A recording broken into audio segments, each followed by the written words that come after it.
Guys നമ്മളിപ്പോൾ ഉള്ളത് ബീച്ചിലാണ് guys. Just ഇതായതുകൊണ്ട് ഇവിടുത്തെ വ്യൂ ഒക്കെ ഒന്ന് അറിയാനായിട്ട് വന്നതാണ്. ഇത് അപ്പം നമ്മൾ നേരെ കുറച്ച് കറങ്ങിയിട്ടൊക്കെ വരാം. അതിൻ്റെ ഇടയ്ക്ക് ഞാൻ കുറച്ച് ഷെല്ലൊക്കെ പോയി കളക്ട് ചെയ്തു. നിങ്ങൾക്ക് ആർക്കെങ്കിലും ഇങ്ങനെ ഷെല്ല് കളക്ട് ചെയ്യുന്ന ശീലം ഉണ്ടെങ്കിൽ ഒന്ന് കമൻറ്റ് ചെയ്തിക്കുക ഗൈസ്. എനിക്കിത് ഇങ്ങനൊരു ഷെല്ലിൻ്റെ പീസും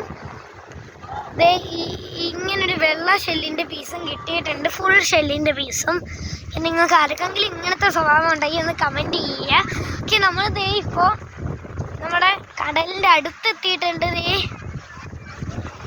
വെള്ളം അടിച്ചു വരുന്നുണ്ട്.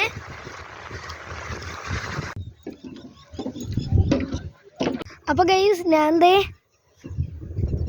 വലിയൊരു ബ്രിഡ്ജ് ടൈപ്പിൻ്റെ മേളിൽ കയറി. ഇവിടുന്ന് നമുക്ക് മേളിലേക്ക് നോക്കിയാൽ നമ്മുടെ കടൽ കാണാം. ഓക്കെ ഗൈസ്, ഞാനിപ്പോൾ ഇവിടെ വരുന്ന സെറ്റപ്പിലൊന്നും അല്ല വന്നത്. ഇനി നമുക്ക് ഒരു ദിവസം വരാം. ആ ദിവസത്തിൽ നമുക്ക് കടലിലൊക്കെ ഇറങ്ങി കാലൊക്കെ ഒന്ന് കഴുകാം ഗൈസ്. ഓക്കെ, അപ്പോൾ എല്ലാവരും ലൈക്ക്, ഷെയർ, സബ്സ്ക്രൈബ്. അപ്പം ബൈ.